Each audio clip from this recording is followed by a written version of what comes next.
Welcome to Money Talk with Tiff, a podcast where we discuss everything money from tips and tricks to current events. Follow me on my journey to become debt-free and meet other cool people along the way. I am your host, Tiffany Grant. Now let's talk money. Hey everyone. So today on the Money Talk with Tiff podcast is actually another guest episode, and we have Shani St. She is the creator of the purseempowerment.com website. She's a boss babe that assists her clients in managing their money so they can buy more real estate. Hey Shani, how are you? Hey, how are you? I'm doing pretty good. So we had a brief discussion before we got on today, and I just wanted to talk about minimalism because I know you're a minimalist advocate, and a lot of my audience probably doesn't even know what that means. So if we can just dive into that. It's really where you minimize things that you really don't care about in your budget so that you can really focus on the things that you really care about. You do it in so many ways. Like for me, somebody may really value getting their nails done all the time, but for me, I probably go once a month. So that's not an expense that I'm heavy on. Some people really value going out to eat. I'm probably going to go out to eat once a month, one really good time, just so that I can continue to use my money in terms of paying down credit card debt, in terms of investing in my money. I mean, I said investing in my business. I said investing in my money, which is essentially the same thing. So a minimalist approach is really making sure that when you decide to swipe that card, that it's for something that you deeply value, so that you can minimize wasting your budget, and that way you can really have the opportunity to take advantage of, number one, opportunities. Oftentimes people say that they save up for emergencies when it's really important to have money for opportunities. So when you start to minimize some of that waste, you have more money for opportunities. Absolutely. That's so important. And I know I have a lot of entrepreneur listeners. And so when you're talking about minimalism and saving money and making sure that you have not only an emergency fund, but something for those opportunities, I can speak to that currently because I did a huge business investment here lately. And it's because I was able to budget, minimalize my lifestyle. And so I can afford to make business decisions that, could cost money. So I feel like that's a really good point. With that, I know also that there's different levels to minimalism, right?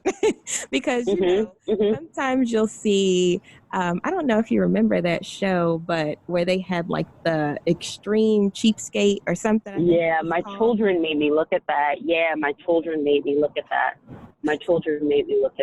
So are you on that end of the spectrum or not quite?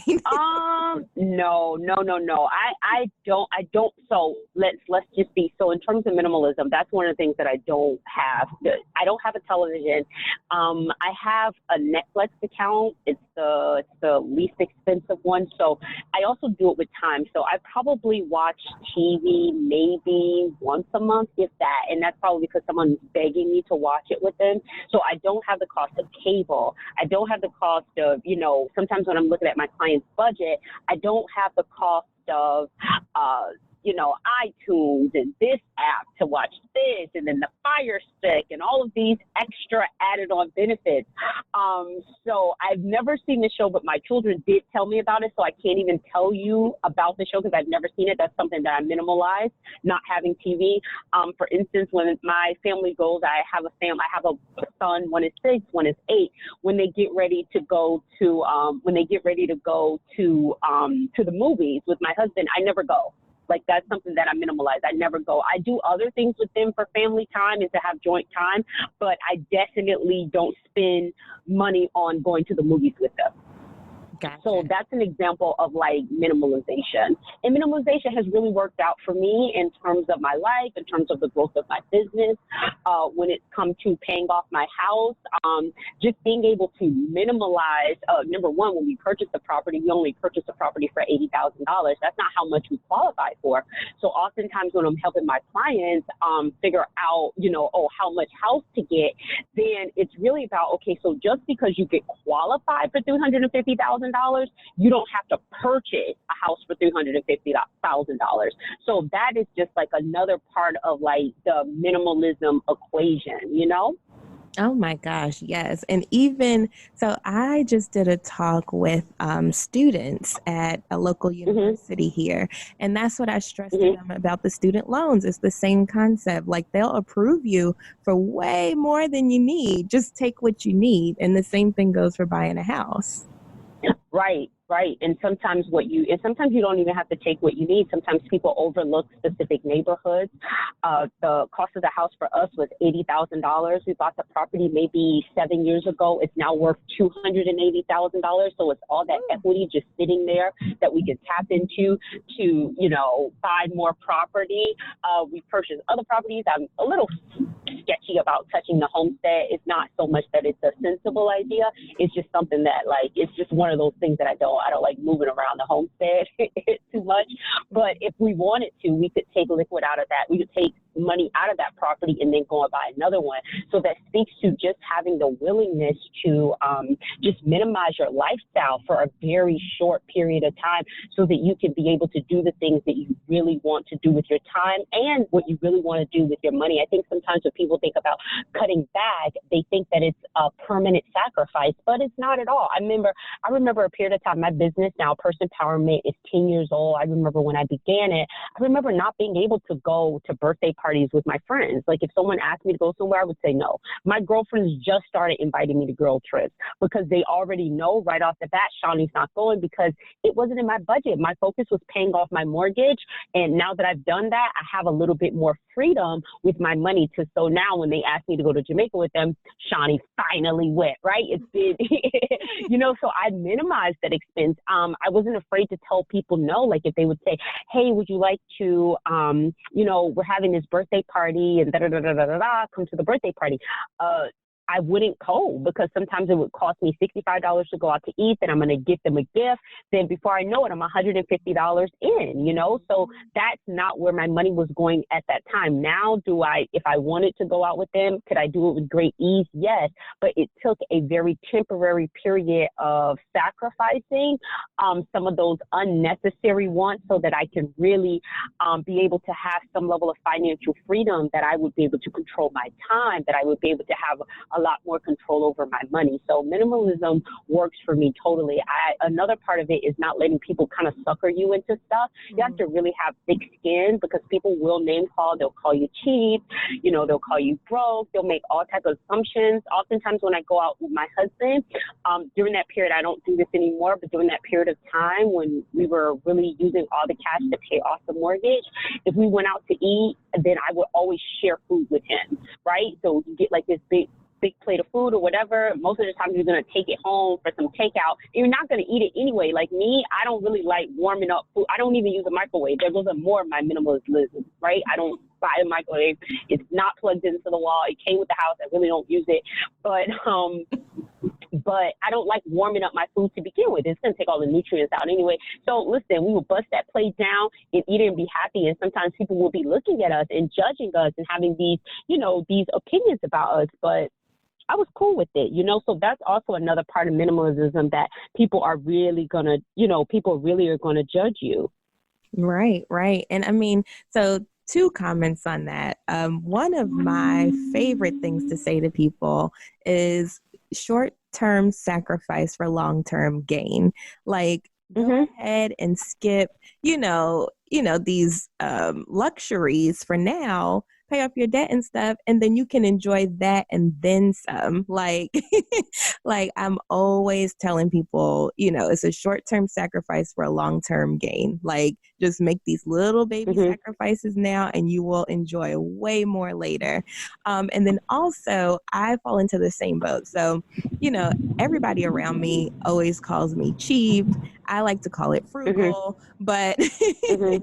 Mm-hmm. when you're a single mom, you have two boys, you have to cut corners somewhere. So I like Mm-hmm. to consider myself frugal, and I've always been like that. I mean, even before I've had my kids. I mean, ever since I got my first paycheck, probably, um, I was always frugal, and even to this day, like if you keep your lifestyle the same as you make more money, then you just have more money to save or put towards debt or, things like that. And that's what I tell people, like, you can make a lot of money, but if your lifestyle is right up there with it, you're still going to feel like you Yeah. don't have money. Right. Oftentimes, yeah, I'm all for, redirecting, your cash flow, because even though like I wasn't going out to eat, my boys always had like the best extracurricular activities. They were always in karate. They were always in STEM. They were always getting foreign language courses. So no, they don't wear Jordans. They don't have they have Target brand clothes. However, they are getting access to high level stimuli when it comes to education. So oftentimes it's not always about just complete sacrifice. Another takeaway word would be reallocation, right? Reallocation of funds, doing the actual budget, looking at your budget and just kind of seeing like the waste inside of your budget. Oftentimes when I'm working with my clients, I don't just say, hey, how much do you spend on X, Y, and Z? There's always this thinking of your budget, and then there's your actual budget, right? So you'll say, oh no, I only go out to eat. I only spend maybe $50. But if you have to take a paper and a pen and just write down every debit that came out of your account that supported this food habit that you have, you probably find that you're right up there with the national average of how much people spend on eating out, and that's $350. So if you take $350 and you save that for 12 months, then you got a down payment on the house. You could pay down a credit card. You can fund that business, just simply by saying, let me reallocate these funds and take them somewhere else. Exactly. And that is what's so important. And that's what I tell people, like a budget. And I think I talked about this in a previous episode, but a budget isn't there for deprivation. It's there to give you permission to do things. That hit the nail on the head. That was great. So yeah, reallocation. Yes. I'm going to have to start using that actually. I'll be like, let's go ahead and reallocation. reallocate. Yeah. So if somebody may say, no, you're cheap. No, I'm an investor. My house is paid off. My car is paid off. I have less than $14,000 in student loan debt. What about you? It goes like that. And you have to be willing to go against the grain to create a life that you are really going to enjoy living. Oftentimes I see people, having material things that I don't have. I also drive a 2006 GX470. I get to travel, I don't have the expense of, a car payment, and then on top of the car, like sometimes I'm looking at my client's budget and their budgets will be, let's say they have a $400 car payment and then they have another $300 on car insurance. That's like $700 just to get up and go to work. Like that's just, it's just madness, And you didn't even mention gas. Oh, right. You didn't even mention gas. So it's just really having the mindset where you're willing to go against the grain to create, decide, okay, you know what? That's another minimalist tactic. Like I don't drive a brand new, I don't know. I'm not even thinking about it. I mean, I have to do some repairs on this one, but it's not something that I think about because I don't necessarily see that as luxury. What I consider luxury is being able to not have to rush to pick my kids up from school.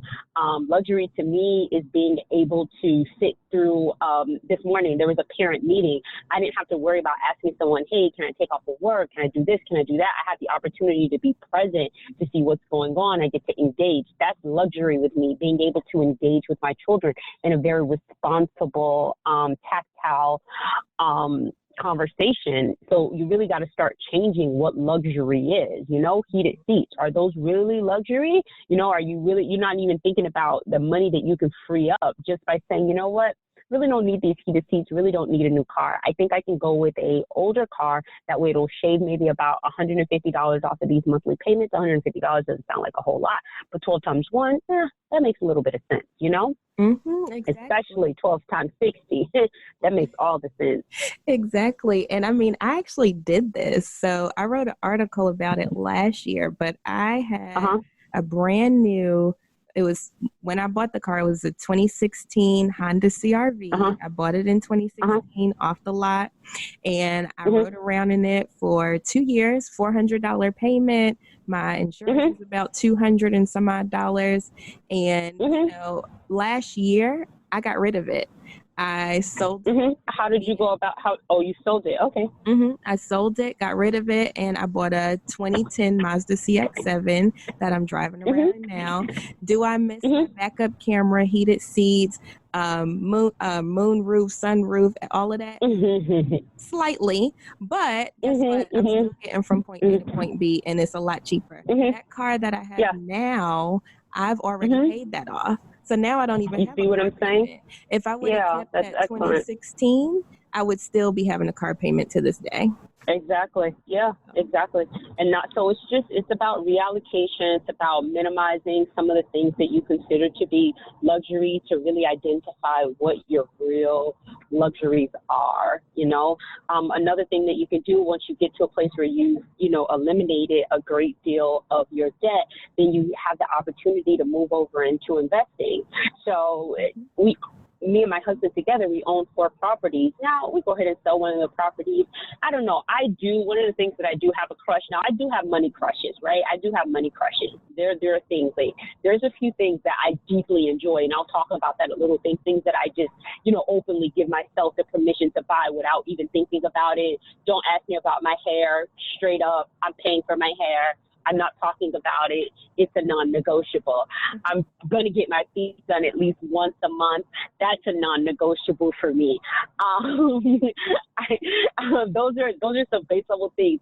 Now, a money crush for me is if we decided to sell a property, and then so the whole idea is to convey to people that it's okay to buy luxuries, but get to a place where you stop buying your luxury with your paychecks and start buying your luxuries with your profits. So if we go ahead and sell a property, and there's a profit margin there of, let's say, $100,000. I'm probably not. See, that doesn't make sense. Profit margin of $100,000. Now, I do have a car crush. I do like. I like Lexus. I like how they ride. I like how long they last. I like the fact that they don't change the body for a period of time. I like their turn radius. That's something that I really like. I like a very smooth ride. I've had other luxury cars, but I never liked them. They're just like so bumper to bumper. It's too rigid for me. So like I'm a Lexus driver. So I do have a car crush. I like Lexus, but I do like the fact that when I have groceries in my hand, I could press that button and then the car back goes up. Like that's a money crush for me. Like I totally want that right now. Like I don't want to be dealing with these kids and then groceries and all this stuff. I just want to press the button, make the thing come up, right? But it doesn't. I don't have that yet. I'm still open in mind with the latch, right? So I do have a car crush. But I was just working out the numbers in that property. So let's say we sell a property, the profit margin is $100,000.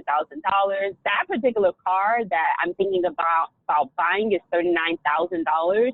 So it wouldn't make sense to buy that car brand new, okay? Because already you got 100, you're going to spend 40 on a car. That doesn't make sense. You see? Doesn't make any sense.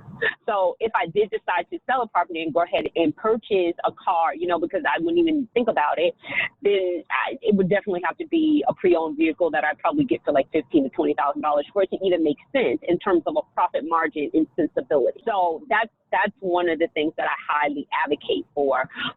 If I am able to, there's a few different contract relationships that I have, and I will treat myself to the spa because that's something that I deeply enjoy. That's something that I will splurge on. I'm not a huge traveler person. I have to be motivated to travel. It's not something that it's not like a huge thing for me. I actually really didn't do much traveling outside of my business. When my business was just jump starting, really didn't do much traveling. But I am a big staycation person. So commission or something really great happens financially, then I will treat me and my husband to a really good staycation. One of my other money questions that I do, I like room service because I cook 6 days a week. So the fact that somebody can just bring me a tray and it could just sit right there, like Sissy very excited about those experiences. So that's another one of the things that I do, that's another one of the things that I do with splurging out money. If I come into a high profitability, if I get money that I didn't necessarily plan on, those are like money crushes. I think sometimes people hear, okay, these people are super savers. All they think about is saving and investing, and they don't think about really enjoying their money. Well, the things that really brings me joy is just being able to be present for my children. That's extremely important to me. And then everything after that is going to come secondary. So I'm already taking care of the first base just by making sure that my mortgage is already paid off. I don't have any card debt. My credit card debt, probably $3,000 is the most that I owe. $14,000 in student loan debt. Nothing is really, completely distressful in that way. So I've already kind of settled the cost when it comes to making sure that I can be present for my children. So the added on benefit is also being an investor so that I can take advantage of some of my money crushes. I don't know when I'm going to buy a new car. People ask me all the time. I don't know. I don't even think about it. Right. We all have our money crushes. I like that term. Like mine is software and technology. I love software and technology. I don't buy clothes. I don't get my nails done, anything like that. I do get my hair done because I do need that. But other than that, technology and software is like my weakness. So that's where I spend the most money. But anyway, I'm going to go ahead and wrap up there because we just dropped a whole bunch of gems. I mean, it's going to be a lot to think about after this episode. But Shani, where can we find you? Okay, if you want to find me and get some more of these type of accountabilities in terms of how you relate to money, I am Person Empowerment on all things social media. To communicate with me, if you'd like to reach out to me to book a free 15-minute session, just to kind of talk more about minimalism, talk about the process of paying off my house before I turn 40, then you can definitely go to personempowerment.com and use the link there that says book a free 15-minute session. And Tiffany, thank you for having me. I already told you that you have a really great radio voice. It was really good hanging out with you and talking money with Tiffany. Yay, Money Talk with Tiff. Thank you, Shani. You have a wonderful You're welcome. evening. Bye-bye. Thank you for listening to the Money Talk with Tiff podcast. For free resources and materials, head over to moneytalkwitht.com. And while you're there, why not sign up for our newsletter so you'll never miss an episode? Talk to you soon.